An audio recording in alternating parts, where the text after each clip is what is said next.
Hello. Welcome to विमोचन IAS. Freshers हो या रिपीटर्स, मुझे पता है आप सबके दिमाग में एक ही सवाल है। How do I score 250 plus in geography optional. क्या सिलेबस वास्ट है? क्या पीवाईक्यू पैटर्न समझ भी आया? और सबसे बड़ा, क्या मैं आंसर राइटिंग में बेहतर हो पाऊंगा या हो पाऊंगी? और इसी डाउट को हम पिछले दो वीडियो से टैकल कर रहे हैं।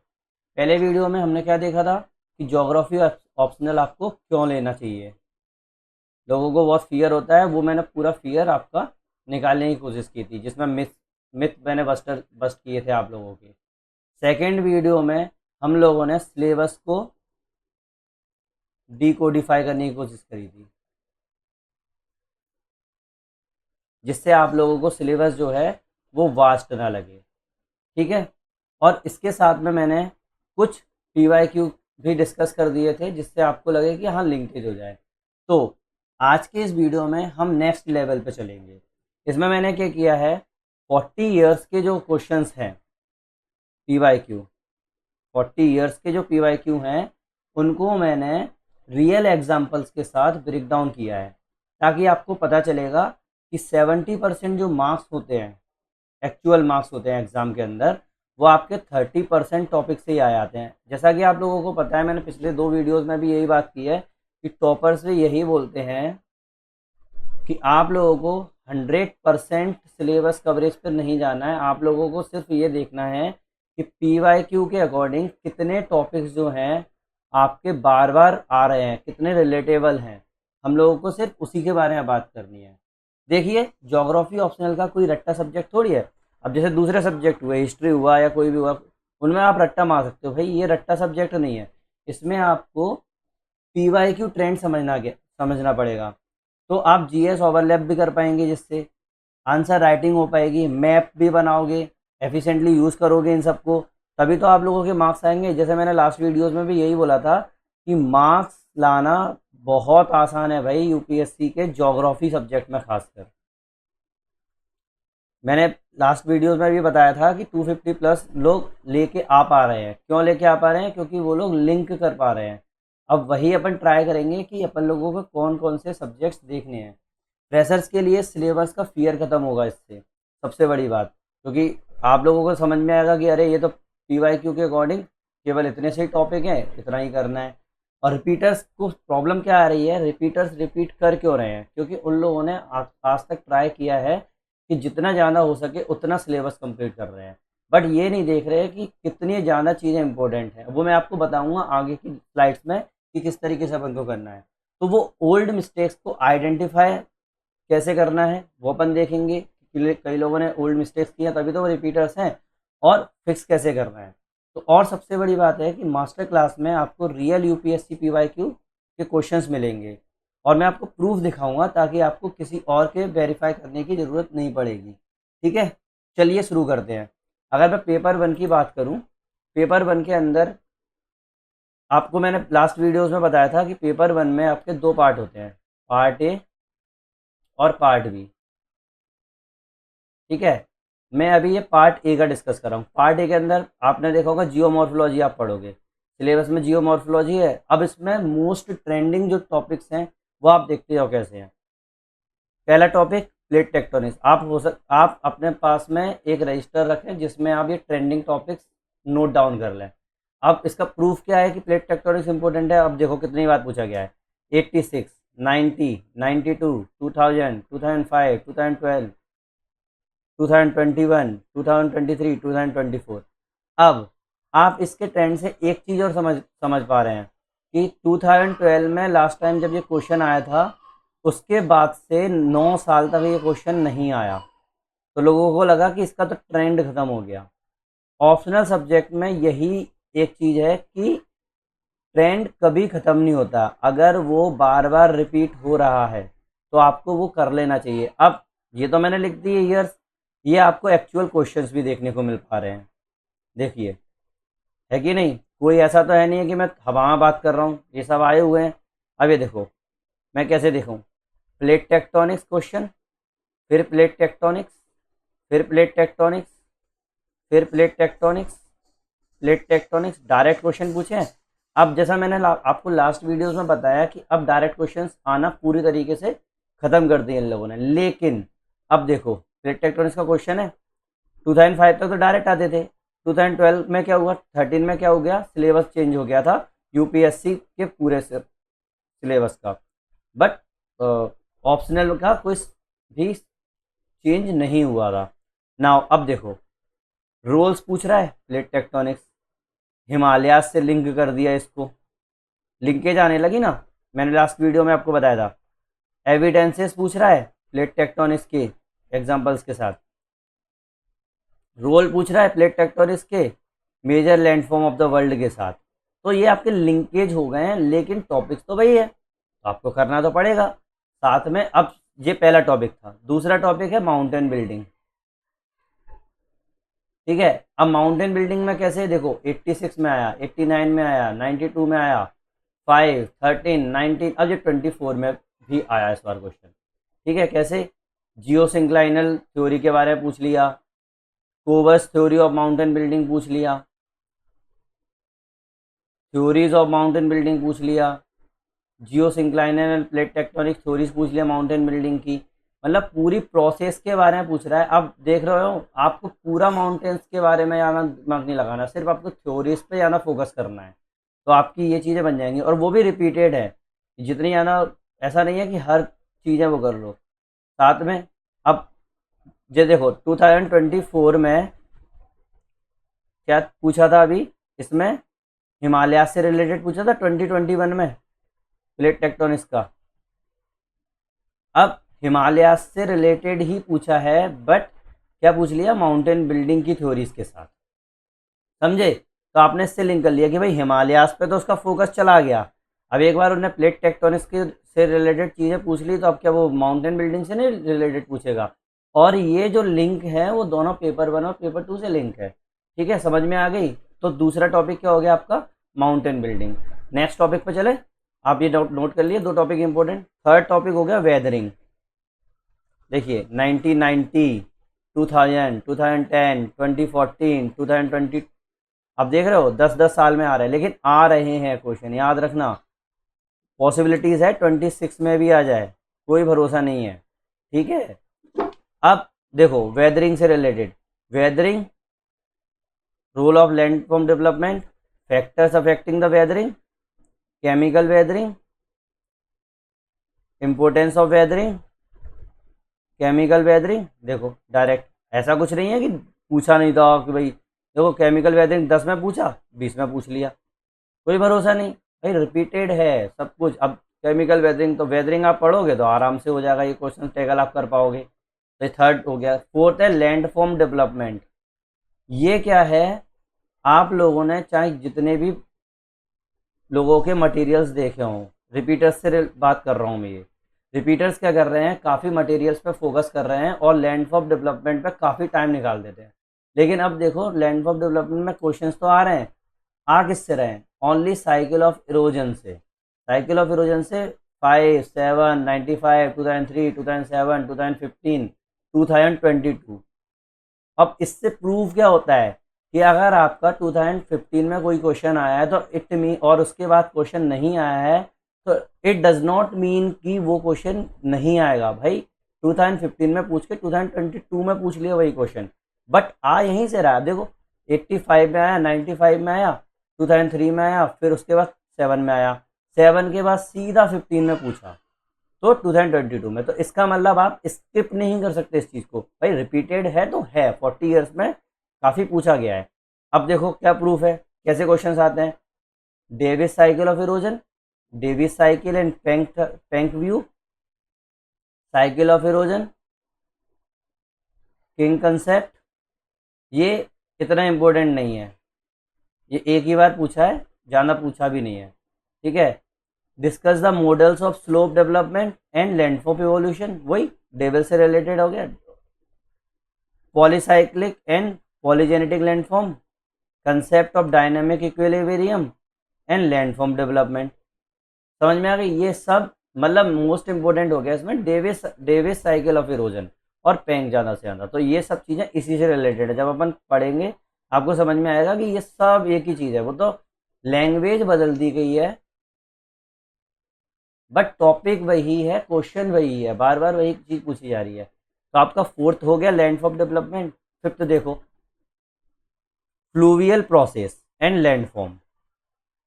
देखो कितनी बार पूछा है, 86 में पूछा, 86 के बाद सीधा पूछा 95 में, आफ्टर 9 ईयर। फिर देखो आफ्टर 9 ईयर 2004 में, फिर देखो आफ्टर 6 ईयर, फिर 2018, फिर 2024। तो इम्पोर्टेंट तो है। तो फ्लूवियल प्रोसेस एंड लैंडफॉर्म्स।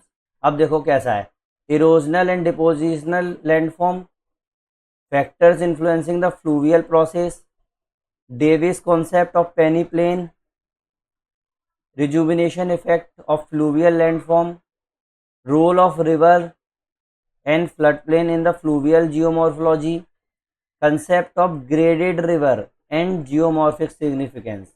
अब आप लोग जो फ्रेशर्स है भाई, रिपीटर्स को तो मेरे को लगता है कि वो पहचान जाते होंगे इन क्वेश्चंस को, बट जो फ्रेशर्स हैं, फ्रेशर्स को तो क्वेश्चंस देख के सब ऐसा लग रहा होगा कि अरे ये तो टॉपिक इससे रिलेटेड है ही नहीं। जब हम लोग टॉपिक पढ़ेंगे, जब इसको कंप्लीट करेंगे, तो आपको समझ में आएगा कि अरे ये तो एक ही चीज़ पूछी गई है, कोई ऐसी चीज़ नहीं है कि नहीं पूछ रहे हैं और जो भी कर रहे हैं। एक मिनट, ये ज़रा हैंग हो रहा है, मैं थोड़ा सा, आई थिंक अब ठीक है, अब हैंग नहीं होगा। नाउ एओलिन 5 अपन ने देख लिए। सिक्स्थ टॉपिक जो हो गया वो हो गया aeolian process and land form. 1988, 2000, 2009, 16, 23। देखो ऐसा नहीं है कि ये ओल्ड हो गया। अब देखो कैसे क्वेश्चंस आए इसमें। Process and landform associated with wind action, dunes, erosional features formed by wind, explain significance of arid cycle, examine the role of wind and shaping the desert landscape. अब मैं एक और चीज़ बता दूं, ये जो टॉपिक्स हैं कौन कौन से, सिक्स, फिफ्थ और फोर्थ, लैंडफॉर्म डेवलपमेंट, जब ये करने के लिए बैठते हैं तो ये एक ही टॉपिक के अंदर ये तीनों टॉपिक कवर हो जाते हैं। ऐसा कुछ नहीं है कि हम लोग को अलग अलग से कवर करना है, लेकिन हाँ ये आपको माइंड में रखना है कि ये आपके अलग अलग टॉपिक है, क्योंकि इसके डायरेक्ट क्वेश्चन इस तरीके से आते हैं। हम लोग जब PYQ डिस्कस करेंगे, जब PYQ करेंगे, इससे रिलेटेड जब आंसर राइटिंग प्रैक्टिस करेंगे, तो अपन ट्राई करेंगे कि इन इन टॉपिक्स को हम लोग छू पाएँ, क्योंकि इनके कीवर्ड्स मैप्स अपन लोग तैयार कर लेंगे। अगला ग्लेशियल प्रोसेस, ये सब लैंडफॉर्म डेवलपमेंट से रिलेटेड ही है। ग्लेशियल प्रोसेस एंड लैंडफॉर्म देखो 85, 90, 2001, 2006, 2024, 2022, ये हो गया डिस्कस। ये हो गया पेलियोस्टोसिन ग्लेशिएशन, ग्लेशियल एक्टिविटी, आ गया ना, ग्लेशियल इरोजन, ठीक है। अगला कास्ट टोपोग्राफी, ये तो इनसे भी अनइम्पोर्टेंट है, 1988, 94, 2003, 2010, 17, ठीक है। और इस बार याद रखना, पॉसिबिलिटीज़ है कि हो सकता है कि अगर ये 2025 में नहीं आया तो याद रखना ये 2026 में आना ही है, कास्ट टोपोग्राफी, ठीक है। अब देखो कुछ भी नया नहीं है, सब में karst landform, karst topography, cycle of limestone region, ये इसी को बोलते हैं, landform associated with karst region. Direct question पूछ रहे हैं भाई, लिंकेज भी पूछेंगे तो भी कोई वो नहीं है। तो 8 हो गए अपने topic. Next topic coastal process and landform, 1987, 91, 1988, 2007, 2012। अब देखो कितनी साल बाद आया, लेकिन आया ना। तो मतलब कोई भी टॉपिक जो होता है वो पुराना नहीं होता है। अगर वो टॉपिक बार बार रिपीट हो रहा है, मैं बार बार यही चीज़ हर स्लाइड पे रिपीट कर रहा हूँ कि कोई भी टॉपिक जो रिपीट हो रहा है वो आने के चांसेस उसके ज़्यादा होते हैं। अगर वो पिछले 10 साल से भी नहीं पूछा गया है अगर, तो कोई भी भरोसा नहीं है कि वो इस बार नहीं पूछा जाए।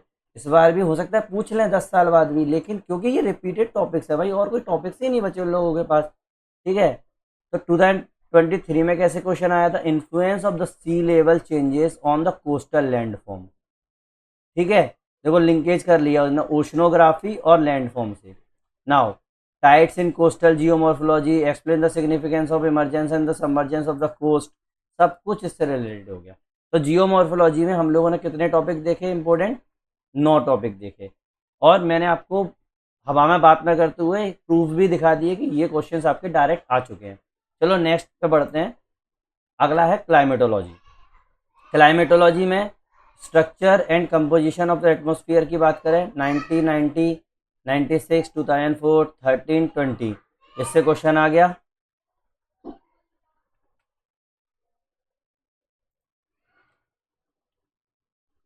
अब देखो सिंपल डायरेक्ट, ऐसा कुछ नहीं है कि नहीं होगा। कंपोजिशन, देखो कंपोजिशन, फिर कैरेक्टरिस्टिक्स, फिर कंपोजिशन, फिर discuss the significance of the ozone layer, ये सब कंपोजिशन ही है। कंपोजिशन डायरेक्ट पूछ लिया। नाउ इंसोलेशन से रिलेटेड टॉपिक सेकंड, मतलब वो 9 वो थे, 10, 11, 11 टॉपिक है ये। इंसोलेशन, हीट बजट 93, 97, 2005, 2010, 2017 और 2023।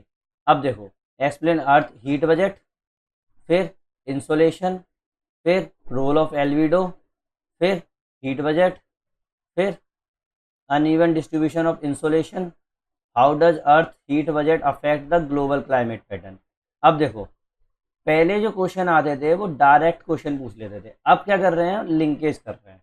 कुछ ऐसा तो है नहीं है कुछ नया कर रहे हैं भाई, अगर आपको ये आता है क्योंकि हम अब आप लोगों को क्या करना पड़ेगा, लिंकेज करना पड़ेगा, तो कोई नई बात नहीं है। जो हो गए अपने दो। थर्ड टॉपिक देखो क्लाइमेटोलॉजी का, टेम्परेचर एंड प्रेशर बेल्ट, ठीक है। Fourth topic wind and jet stream, ठीक है। अब ये देखो 95, 2001, 2018, 2024 ये आ गए, ये एक्चुअल क्वेश्चन है, आप पॉज करके पढ़ सकते हैं। अगला क्वेश्चन, अगला topic wind and jet stream से रिलेटेड, देखो कितनी बार आया, 92, 98, 2023, 2008, 2015, 2022, ये कितने, ये भी टॉपिक आप देख पाएंगे। सब वही है, नया कुछ भी नहीं है। बस अंतर क्या है, जो लेटेस्ट जो आने लगे हैं वो होने लगा है इम्पैक्ट वगैरह पूछने लगे हैं और लिंकेज करने लगे हैं सीधा सीधा, ठीक है। ये ओरिजिन पूछ लिया इनने, तो ऐसा नया कुछ भी नहीं है, बट बार बार वही टॉपिक, बस आपको ये फाइंड आउट करने हैं कि कौन कौन से टॉपिक रिपीट हो रहे हैं। क्लाइमेटोलॉजी में फोर्थ ही हो गया। Fifth topic monsoon and climate classification, देखो कितनी बार आया है, 94, 99, 2005, 2020, 2017 एंड 2024। ऐसे ही ये आप पॉज करके पढ़ सकते हो, सारे के सारे वही चीज़ें, कुछ नया नहीं है। अगला ये क्लाइमेटोलॉजी हो गया। अब ओशनोग्राफी में आएंगे अपन। ये ओशनोग्राफी आ गया, ओशन की बॉटम रिलीफ के बारे में पूछा। अब बॉटम रिलीफ में हर चीज़ें नहीं पढ़नी है, अब देखो कौन कौन सी बॉटम रिलीफ है। एटलांटिक ओशन, ठीक है। Continental shelf and continental slope पूछ लिया था। मिड ओशनिक रिज पूछ लिया था एक बार उनने स्ट्रक्चर पूछ लिया। उसके बाद bottom relief affect ocean circulation कैसे करती है, मैंने वही बोला, लिंकेज हो गया ओशन सर्कुलेशन से, ओशन करंट से रिलेटेड, तो वही चीज़ हो गई। अब डायरेक्ट नहीं पूछा था, इससे पूछ रहा है, लेकिन बॉटम रिलीफ इंपॉर्टेंट है। ऐसे ही ओशन करंट, जो मैक्सिमम टॉपर्स है भाई उनका तो ये बहुत ज़्यादा सिंपल अच्छा होता है ये वाला टॉपिक। 92, 97, 2005, 10, 16, 24।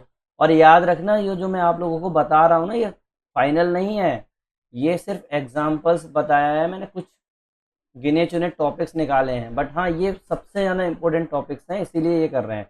जब हम लोग ऑप्शनल का फुल कोर्स करेंगे, एक एक लेक्चर्स करेंगे, तो मैं उसके साथ में जब टॉपिक कराता जाऊंगा तो उस टाइम में बताता जाऊंगा कि कौन कौन से इंपॉर्टेंट है, कौन कौन से हाई यील्डिंग टॉपिक्स हैं। और जैसे ही हम लोगों का चैप्टर कंप्लीट हो जाएगा तो मैं आपको एक पूरी लिस्ट दूंगा कि ये टॉपिक्स आपको सबसे ज़्यादा दिमाग में रखना है, ठीक है। अगला देखो 2024 में आया था impact of ocean current, El Nino नानीना, करंट इन्फ्लुएंस द क्लाइमेट।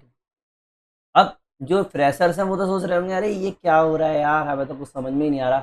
भाई पेशेंस रखो, सिलेबस मैंने लास्ट टाइम भी आपको बोला था, सिलेबस निकालो देखो।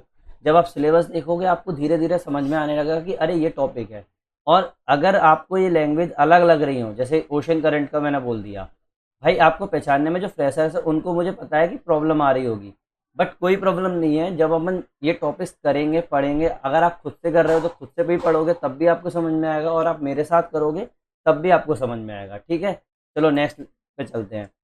कोरल रीफ अगला, ये मोस्ट फेवरेट टॉपिक हुआ करता था, आजकल थोड़ा सा कम हो गया है, लेकिन देखो 2020 में पूछा है 11 के बाद सीधा, तो पॉसिबिलिटीज़ है कि 26 में या 27 में पूछ सकता है, कोई भरोसा नहीं है।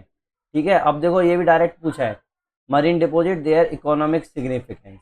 अब अगर आपको इसके बारे में पता है कि डायरेक्ट ये टॉपिक मेरा रिपीट होता है और आपने तैयारी कर रखी है, तो आप आराम से करके आ पाते हैं इसको। देखो, कोरल रीफ्स के बारे में पूछ लिया, coral reefs, coral growth, coral reef. ऐसे ही टाइड्स एंड वेव्स के बारे में पूछ लिया। हर कितनी बार पूछा, 95, 2001, 7, 14, 19। अब क्या भरोसा नहीं, अब जैसे 95 के बाद सीधा 1 में पूछा था, 1 के बाद सीधा 7 में पूछा था। ठीक है, तो क्या वो कोई भरोसा है कि 25 या 26 में नहीं पूछेगा? भाई पूछ सकता है, आराम से पूछ सकता है। तो ये भी हो गया। अब मैं धीरे धीरे क्या है, जो मेरा वीडियो है वो लेंथ लंबी हो सकती है, तो मैं आपको सिर्फ टॉपिक्स बता दूंगा और आप पॉज कर करके ये जो एक्चुअल क्वेश्चन है वो आप पढ़ सकते हैं। ठीक है, और राइट डाउन कर, नोट डाउन कर सकते हैं अपने रजिस्टर के ऊपर। अब ये जो है अपना पेपर 1 पार्ट बी में है। ठीक है, ह्यूमन ज्योग्राफी। अब ह्यूमन ज्योग्राफी के अंदर पहला टॉपिक हो गया डिटर्मिनिज्म वर्सेस पॉसिबिलिज्म। देखो कितनी बार आया, 86, 90, 98, 2005, 2013, 18, 24, 24 में कंटेम्प्रेरी ह्यूमन ज्योग्राफी। अब सोचो, 2018 के बाद जब ये आया ही नहीं था तो लोग तो ये लगेगा कि भैया तो ये आ ही नहीं रहा, 18 के बाद कितने साल हो गए, सीधा 24 में पूछ लिया उनने। ऐसे ही areal differentiation and regional synthesis के बारे में पूछा है। देखो 85 2015 के बाद से पूछा नहीं था, लेकिन 23 में पूछ लिया डायरेक्ट। कितनी बार पूछा है, तो ये भी बहुत हाई यील्डिंग टॉपिक हो गया आपका। तो 2 टॉपिक ये हो गए। Third topic population growth and demographic transition, important topic है ये आपका, हर जगह लिंकेज कर जाता है इससे। 90, 97, 2002, 2008, 2014। पैटर्न समझ में आ रहा है, 6-6, 7-7 साल में चीज़ें रिपीट होती हैं। ठीक है, ये मत सोचना। अब देखो 14 में आया था तो 20 में भी आ गया। अब क्या भरोसा नहीं है कि 26 में भी तो आ सकता है ये, इसीलिए देखो 8 में आया था, 14 में आया, 2 में आया, 8 में आया, होता जा रहा है चेंज। इसके बाद migration theory, most one of the most important. ठीक है, 91, 96, 2003, 9, 17, 24। पैटर्न भी समझते जाओ। 17 के बाद 24 में भाई रिपीटेड है कि नहीं है? ये पहले 5 साल में रिपीट होता था, फिर देखो 6 साल में, फिर देखो 8 साल में, अब 7 साल में। कोई भरोसा नहीं है, रिपीट हो सकता है। और अगर रिपीट भी नहीं हो रहा है तो पेपर 2 में आप इससे डायरेक्ट लिंक कर सकते हो भाई चीज़ें। काफ़ी क्वेश्चंस आते हैं, तो मतलब ये हाई यील्डिंग टॉपिक है। अगर डायरेक्ट भी नहीं पूछ रहा है, आप इसको यूज़ कर पाओगे वहाँ पे। अगला topic urban morphology and settlement system. देखो 87, 94, 2000, 2006, 2012, 19, 23, इतना पूछ लिया। अब जो पॉज करके आप देख लेना इस कितने भी क्वेश्चन है। Cultural landscape, humanistic geography, 92, 97, 2004, 2010, 2016, 2021। 6 topic हो गए यील्डिंग। अगला 7th economic geography, industrial location, 98, 93, 2001, 2007, 15, 22। देखो 15 के बाद सीधा 22 में आया। ऐसे ही 8th models in human geography, 85, 95, 2000, 2008, 14, 20। तो भाई भरोसा है कि हो सकता है 26 में आ जाए, है कि नहीं? तो evaluate the relevance of the classical model of representation, day geography से रिलेटेड क्वेश्चन पूछा है। तो ये ऐसा है, अब जब ये पढ़ोगे तो आपको ऑटोमेटिक समझ में आएगा। देखो बॉर्न थूनन मॉडल सिंपल है, क्रिस्टलर मॉडल, ये सब सिंपल है। आपको लग रहा है कि बहुत बड़ा लेंथी है, नहीं भाई बहुत सिंपल है। जब आप एक टॉपिक कंप्लीट कर लोगे, 4 या 5 पेज का एक नोट्स बना लोगे, आप ये सारे के सारे एक बार में टैकल कर पाओगे। ठीक है, अगला कितने हो गए ह्यूमन ज्योग्राफी में? 8 टॉपिक्स हो गए। अब हम लोग पेपर 2 पे आते हैं। पेपर 2 में क्या है, आप दिमाग में रखना, पेपर 2 के अंदर इंडियन ज्योग्राफी है और जो भी आपने पेपर 1 में पढ़ा है उसकी एप्लीकेशन है एंड केस स्टडीज है। एथिक्स के जैसी मत समझ लेना कि एथिक्स में जो केस स्टडी आती है डायरेक्ट पूछने के लिए, नहीं, आप इसको अप्लाई कर सकते हो as an case study in your answer of paper 2, क्योंकि ये करंट अफेयर से ही रिलेटेड है मैक्सिमम और इंडियन पर्सपेक्टिव से है। ठीक है। नाउ पहला टॉपिक फिजियोग्राफी स्ट्रक्चर 92, 99, 2004। अब देखो सिंपल फिजियोग्राफिक डिवीजन पूछ लिया, स्ट्रक्चर एंड रिलीफ पूछ लिया, 23 में tectonics in shaping of Indian physiography पूछ लिया, डेक्कन ट्रैप्स पूछ लिया। Second topic drainage system, physiography हो गया। अब ड्रेनेज सिस्टम 1, 2, 3, 4, 5, 6, 7, 40 साल में 7 बार क्वेश्चन आया है। और ये तो सिर्फ मैंने थोड़ा थोड़ा निकाल के रखा है भाई, 15+ बार क्वेश्चन आया है इससे रिलेटेड। ये जो आप देख पा रहे हैं ना, ये हर ऐसा नहीं है कि इसके में भी नहीं आया, इसके बीच में भी ये क्वेश्चंस आए हुए हैं। हाँ, इनडायरेक्ट तरीके से आए हुए हैं, ये मैंने सिर्फ डायरेक्ट क्वेश्चंस निकाले हैं, ये दिमाग में रखना। और ये आप पढ़ सकते हैं पॉज करके। Third topic climate 1990, 97, 2003, 8, 13, 20, 24 direct question. Soils पे डायरेक्ट क्वेश्चंस पूछे गए हैं 87, 92, 98, 2004, 2011। आप रजिस्टर में नोट करते हैं ना, याद रखना ये। और ये आपके क्वेश्चंस हो ही गए। ठीक है। आप चाहो तो जब आपको अगर ये पीडीएफ चाहिए हो तो आप इसे पीडीएफ भी डिमांड कर सकते हैं, मैं आपको प्रोवाइड कर दूंगा। ठीक है। अगला 4 टॉपिक हो गए।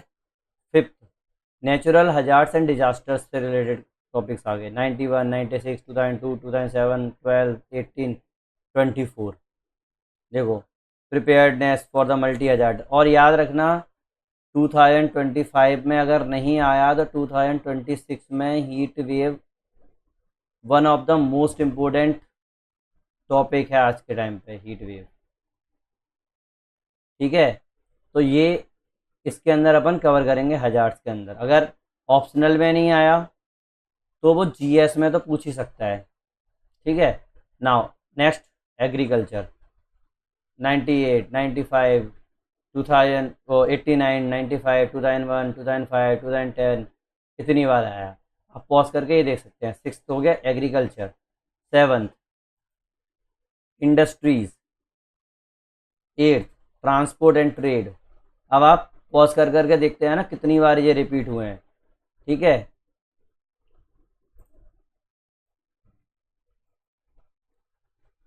Ninth regional development planning 87, 92, 2000, 2006, 2012, 2019, 2024। समझ में आ गया। नेक्स्ट अब ये तो मैंने आप लोगों को इतने जो है टॉपिक्स बता दिए कि ये मोस्ट इम्पोर्टेंट टॉपिक हैं अपने सिलेबस के। इससे आपका काफ़ी हद तक टैकल कर पाओगे, इसी से क्वेश्चन रिपीट होते हैं। बट याद रखना ये सिर्फ मैंने एग्जांपल्स दिए हैं आप लोगों को, क्योंकि आप लोग डरे नहीं कि सिलेबस बड़ा है। हाँ, ये एग्जांपल्स हो गए, सिलेबस बड़ा नहीं है। यू जस्ट हैव टू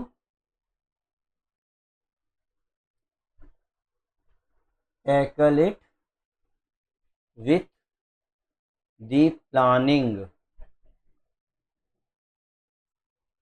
समझ में आ गई। ऐसा कुछ नहीं है। अब हम लोग अब करेंगे कैसे इसको यूज, मैं बताता हूँ। देखो सबसे पहले आप लोगों को क्या करना है पहले मैं बताता हूँ, फिर मैं बताऊंगा कि मेरे साथ क्या करना है। Link each topic with the syllabus, practice maps diagram for these. यही टॉपिक मेन इंपॉर्टेंट है ना, तो इनके मैप्स और डायग्राम बना लेना। Master answer writing for high repeat area. Rewatch this desk any time while planning the revision. ठीक है। ये आप लोगों को करना है। अब मेरे साथ क्या होगा, जब भी मैं आप लोगों को कोई भी टॉपिक तैयार कराऊंगा मैं आपको पहले ही बोल दूंगा कि ये टॉपिक इतना इम्पोर्टेंट है, मतलब हम लोग उसको स्टार लगा लेंगे कि ये कितनी बार पूछा गया है। और उससे रिलेटेड मैप्स हुए, फ्लो चार्ट हुए, और आप लोगों को जिस तरीके से स्ट्रक्चर बनाना होगा आंसर लिखते टाइम पे, स्ट्रक्चर हुआ तो स्ट्रक्चर हम लोग तैयार कर लेंगे। लेकिन ऐसे नहीं कि आप लोगों को आंसर राइटिंग नहीं, जब हम लोग नोट्स तैयार करेंगे और टॉपिक जब पढ़ेंगे तो अपन कुछ कुछ टॉपिक्स की कुछ कुछ लाइन्स ही जो इम्पोर्टेंट होंगी वही लिखेंगे, बाकी की एक्स्ट्रा चीज़ें इग्नोर करेंगे। हाँ, एक्सप्लेन मैं आपको कर दूंगा, बट फालतू में ओवरलोड इन्फॉर्मेशन नहीं रखनी है। मैंने जैसे आप लोगों को पिछले वीडियो में बताया था, अगर आप ओवरलोड इन्फॉर्मेशन रखोगे आप लोग फिर वही चीज़ याद करोगे और आप डायरेक्ट वहाँ पर जब एग्ज़ाम आएगा तो आप भूल भी सकते हो। इसीलिए आप लोगों को ये करना है, ठीक है। नेक्स्ट, ठीक है। तो आज अपन लोग सिर्फ इतना ही देख रहे हैं। मैंने आप लोगों को क्या क्या बता दिया आज। फ्रेशर्स ने सबसे पहले आपका कंफ्यूजन क्लियर हो गया होगा फ्रेशर्स का। सेकंड, जो रिपीटर्स हैं आपका ट्रस्ट रीबिल्ड हुआ होगा, आई होप ट्रस्ट रीबिल्ड हुआ होगा आपका। ज्योग्राफी ऑप्शनल स्मार्ट लोगों का पेपर है, याद रखना। रैंडम हार्डवर्क नहीं चलेगा इसमें कि भाई मैंने उठाई पीडीएफ पढ़ ली या फिर मैंने कोई भी स्टैंडर्ड बुक ले ली उसको रट्टा मार दिया और बस मेरे को लग रहा है कि भाई मेरा तो तैयार हो गया, बट जब क्वेश्चन आया आप लोगों ने इससे रिलेटेड मटेरियल रख लिया या फिर रैंडम चीज़ का मटेरियल रख लिया, ना तो मैप यूज़ किया ना कोई प्रॉपर स्ट्रक्चर बनाया, जो क्वेश्चन पूछा है वो आपने किया ही नहीं, तो कैसे होगा बताओ। तो रैंडम हार्ड वर्क नहीं है तो स्मार्ट वर्क करना।